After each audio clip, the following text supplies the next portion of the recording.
Ako ay pansamantalang nakalaya sa ating kulungan sapagkat 2 PM ang aking out at 2:30 ang back on board. So that's why ayan lamang ang ating makikita. At alam nyo, masabi ko lang, walang susuko bago makasampa. Hanggat hindi nyo nasasabi, punyeta, gusto ko nang umuwi. Ayun lamang at maraming salamat. Tignan natin yung kabilang side.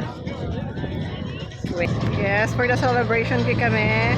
Pero hindi ko na mapupuntahan yun. Sapagkat kailangan ko agad bumalik. Hindi ko na makita kung nasan man yan. Basta, may castle dyan. Wala namang maganda dito kung di ako lang. Ayun na. Bye for now.